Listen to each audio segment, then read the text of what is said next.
Hello everyone, Space Oyster here, and welcome back to Boletaria!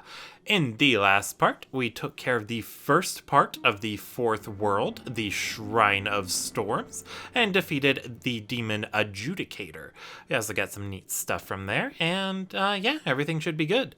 Anyway, in this next part, I am a little torn on where to go to next, but I got it sorted out, but yeah, I was a little torn. Have you seen my corporeal flesh? Has my body gone rotten?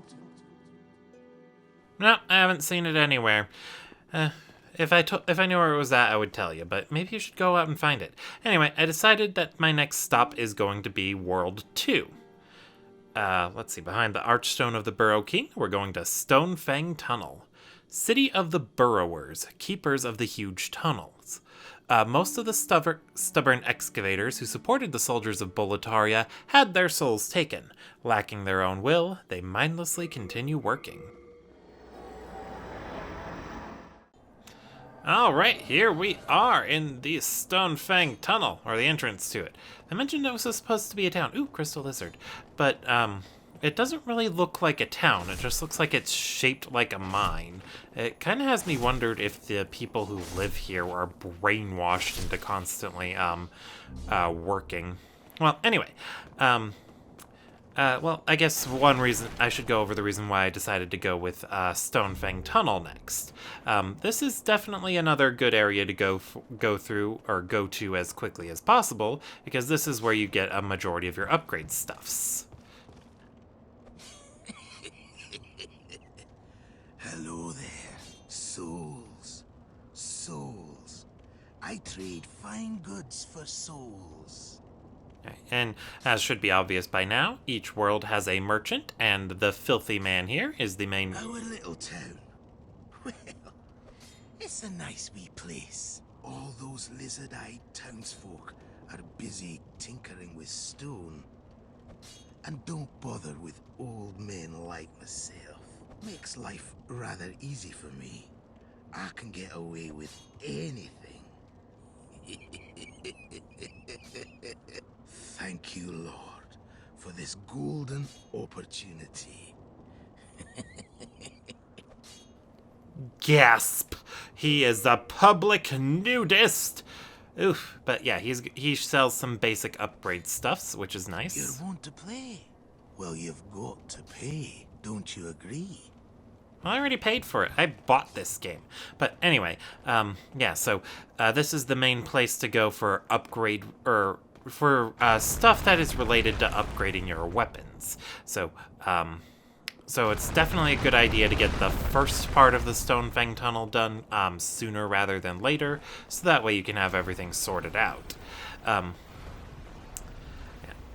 Yeah, but there is also a lot to explore here. This is also definitely one of the biggest worlds to explore. Although that does have me wondering if, well, one thing I'm always confused about when it comes to Demon Souls is just how, well, how much, how connected the worlds are. Like, is the, Boletaria Palace, the first world we went to, is that the only part, or the only one of these levels that takes place in Boletaria? Or are all of the Archstones connected to a different part of the kingdom of Boletaria? So the first world leads to the palace, and then the Stonefang Tunnel here is another offshoot, or another part of the kingdom, and then the Shrine of Storms was another part.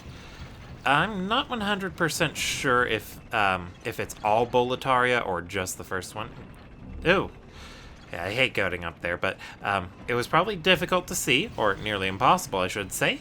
But that was the Crushing Battle Axe. So that is an upgraded axe, just like the Crescent Falchion I've got here, but it scales with strength rather than magic. So, if you've been leveling your strength stat a lot, it's a good weapon to use, especially early on. Ooh, look, a city. Neat. It doesn't look familiar with, or too familiar with anything I've seen before. I could be wrong about that, though. I always like to speculate that that city off in the distance houses one of the other worlds, because one of the other worlds does take place in a rather, well, basically one of the other worlds we can go to is a building, or just a building. So so that could be it off in the distance, but I'm not too sure. I haven't studied it close enough, and I haven't really bothered to look for anything to prove me true or false on that, or, you know, to confirm that one way or the other. So, just a nice little thing to think about. Anyway, these guys here are going to be our primary antagonists. Already saw a couple of them up top throwing things. And they also highlight how your weapon type is a big factor when dealing with specific types of enemies. So these guys are very resilient or resistant to anything except piercing and magic damage. Their resistances for both of these stats is quite low. And then they do try to walk up and punch you. These guys are the only source of a weapon that you can get, which is just a pair of brass knuckles, more or less. So if you're interested in punching people more efficiently, then this is definitely the world you want to go to. And then those guys who are holding the bags, they are very unique.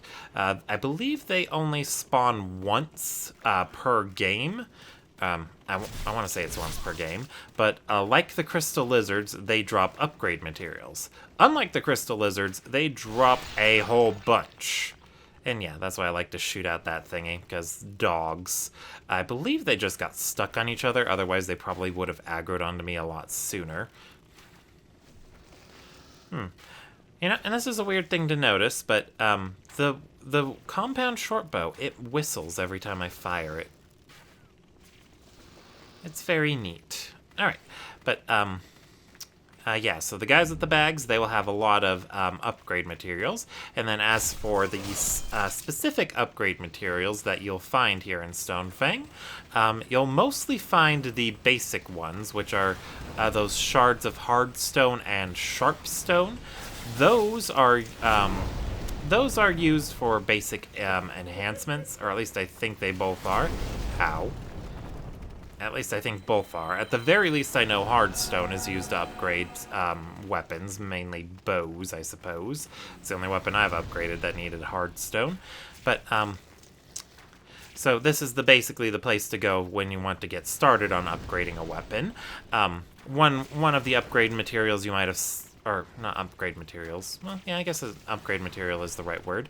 Anyway, one of the ones you might have seen that I picked up is called a spider stone. So the spider stone is a upgrade material unique for bows, but you don't have to use them to upgrade bows. It's an optional upgrade path for them. But if you use spider stone to make your bow sticky, then it increases the dexterity scaling of your bow. I believe it is one of the more powerful upgrades you can get for a bow. And it's also one of the easiest weapon types to fully upgrade, mainly because the pure spider stone that you need to get to the final upgrade level is very easy to obtain. There are some upgrade paths that are very, very difficult to finish out just because the upgrade materials are, or that last upgrade material is extremely tough to find. But with the sticky path, it's pretty easy to go through. Alright, anyway, yeah. Yay, we found a pickaxe. So we definitely don't need to buy one from the miner. Alright, anywhoozin. Let us head on up this way. And I want to take out that guy over there. So we saw this, we saw an NPC who looked just like this guy at the Tower Knight encounter. He was the one who sicked all the archers on us, and really,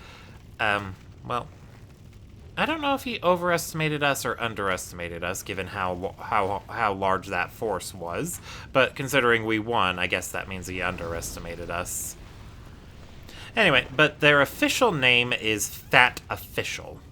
I'm not entirely sure why they have to be described by their physical appearance. We shouldn't be shaming them for that.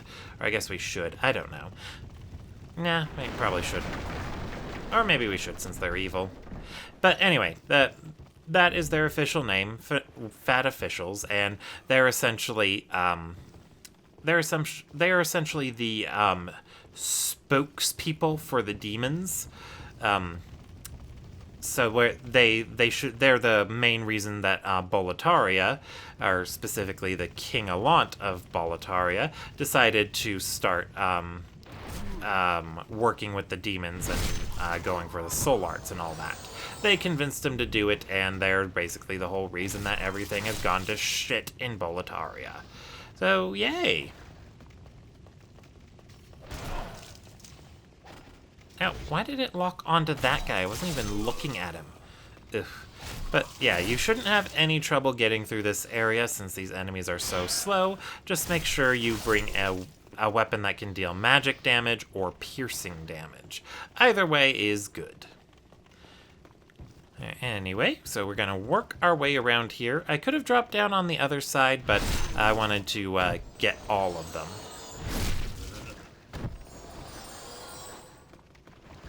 Alrighty, and then,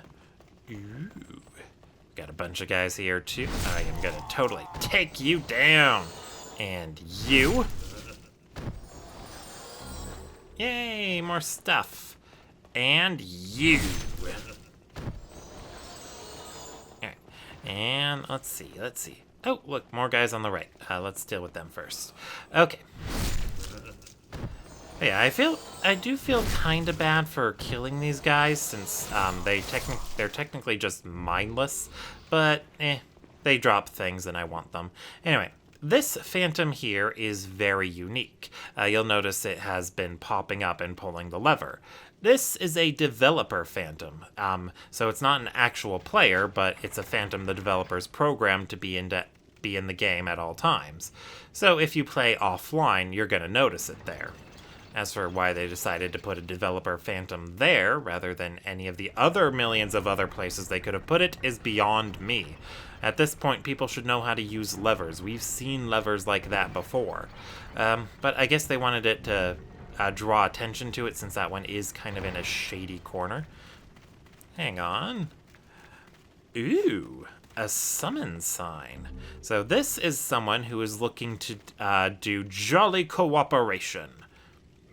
So, let's summon them. Yeah, why not? Let's get into some jolly cooperation. Can I do emotes? I'd love to wave.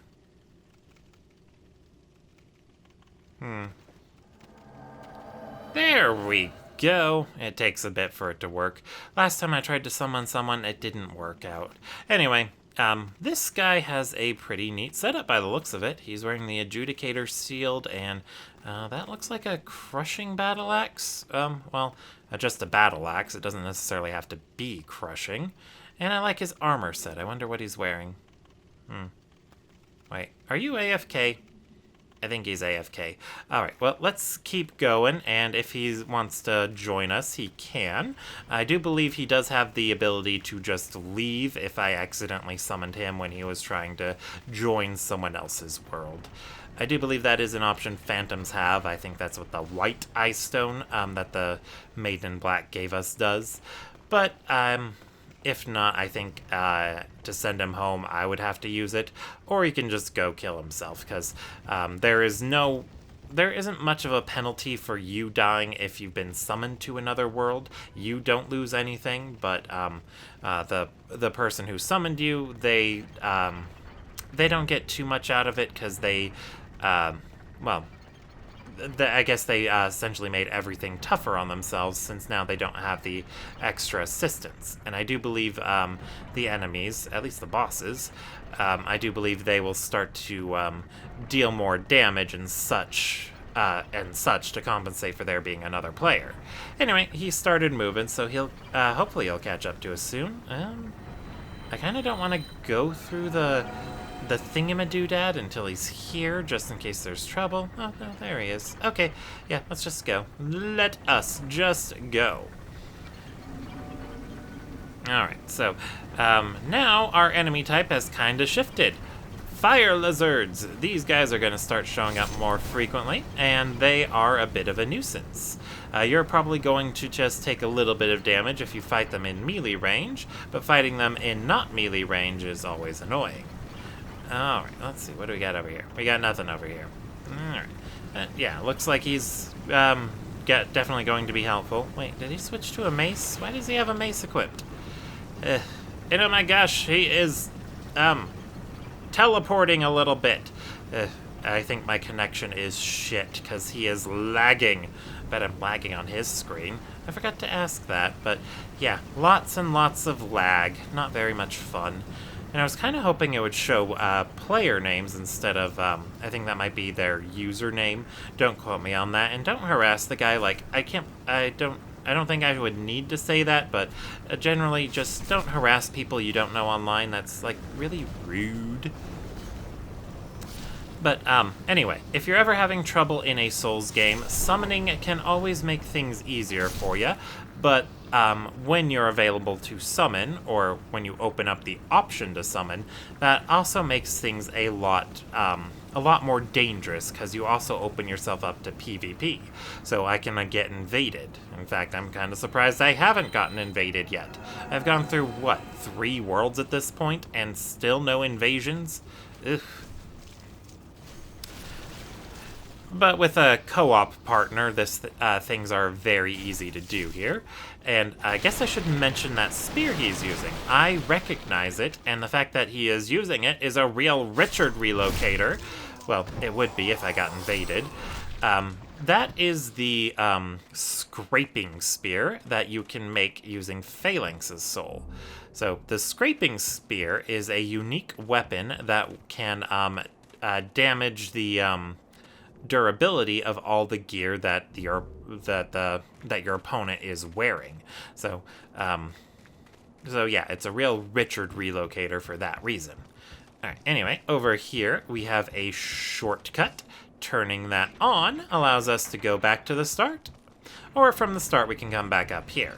Now, there is stuff down there, and very, very good stuff down there, but since I've got to summon Phantom, and he might be in a hurry if I accidentally summoned him when he was waiting for someone else to touch his summon sign, then I'm thinking it's best if I just hurry along and get this level over with as quickly as I can for their benefit. So I'll make sure to come back to this world to show off everything that is here. I kind of do need to anyway. I do believe there are some world tendency events. Yeah, and speaking of the world tendency events, I've already mentioned it before, but if you connect to the server for the first time, then for this Return to Boletaria event, they're setting up the world tendency to be at a specific value for everyone. So this first value of the, or for this first week, I should say, because this is a 2-week event, the first week it's pure white, and then for the second week it's going to be pure black. So, I don't know if I went over all the benefits of world tendency already. I really don't want to have to repeat myself. Well, I don't have to repeat myself, but I'd really hate it if I am repeating myself. But, might know, yeah, I did. I went over character tendency. I don't know.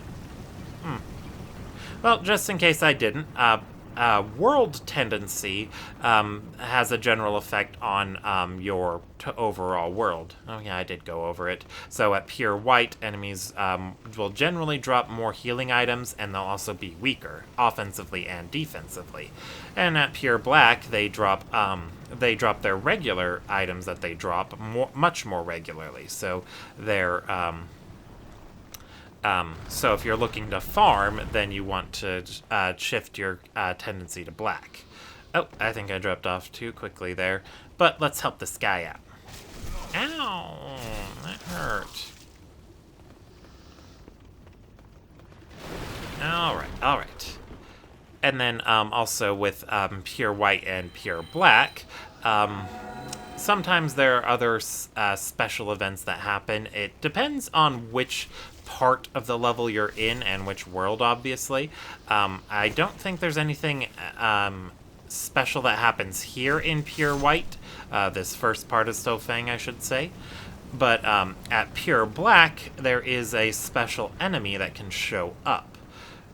That will show up if you get to pure black. And then that particular enemy is very worth killing. It's called a primeval demon, and it's mostly harmless, but killing it is very worthwhile since it drops a very rare upgrade material that you use for special weapons, usually the stuff that you get from bosses, or make from boss souls.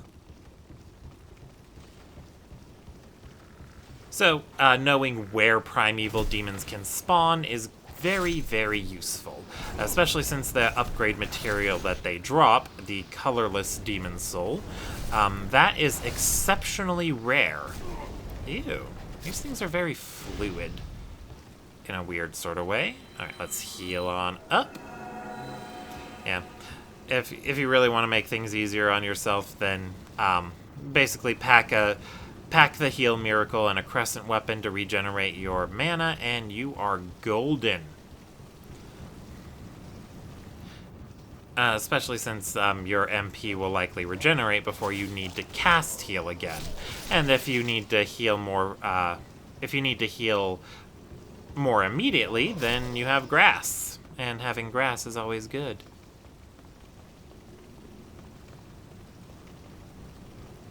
Excuse me, I'm recording this late at night, so I am really tired. I can't fit behind him. You know, whatever. This is the way we need to go anyway, so might as well carry on, I suppose. And, yeah, he's doing that thing I mentioned that you can do with the Adjudicator's shield. If you don't intend to block and you just want to two-hand your weapon all or most of the time, then you can just keep it equipped and you'll constantly regenerate hit points. So running that while two-handing his weapon is a good idea. Ooh, cutscene.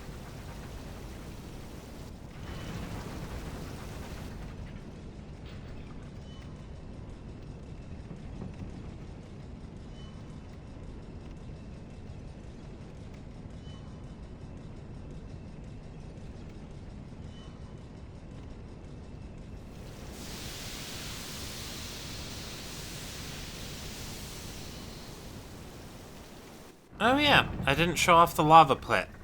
I didn't show off the lava pit.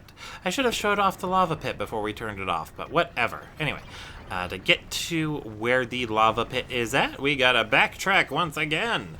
Or rather, I guess this is forward tracking, but I have no idea. Anyway. So the lava pit that we just turned off is over here. If you had tried to go down here before, you would just instantly die the moment you touch the lava pit. So they tempt you with an item. It's barely visible in the lava or just next to the lava, but getting close to the lava will kill you. It's not, you don't have to touch it. It'll just kill you if you get too close. Which can be a bit of a hassle, but but since you turn it off anyway, you don't need to worry about it. I thought he'd fallen down for a second there. Anyway. This next room. I know this next room very well. Be very beware of fire. Oh crap, I was hoping I would shoot him. But yeah, that's basically the evil plan. They have a bunch of fire barrels set up, and then he shoots a fire spell at you. All the fat fat officials, they like to use fire. And they drop full moon grass. That is very handy. Anyway, I'm probably missing a lot of stuff because I'm wanting to keep up a good pace for this guy here. I'm not too sure how patient he would be for me to explore more thoroughly. So, yeah, I wanted to try and keep up a good pace. Although, speaking of keeping up a good pace, we're nearing the end, believe it or not. Ooh. Hey, he took fall damage. I didn't even see that.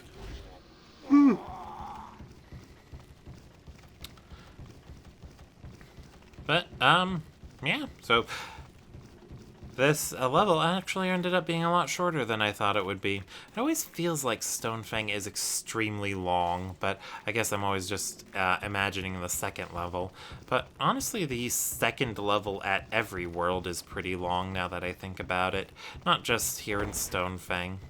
Although Boletaria's second wasn't very long, but I count that as an extension of the first, I suppose. Wait, there's a note over there. Is there something over here? What do you think, Mr. Dude? Don't stop, but I can't go forward. Ugh, misleading notes. Those people are so rude. Anyway, so we gotta turn this handle, and that'll get the elevator going. It's always polite to wait for your friends to get on the elevator. And he's floating. Lag.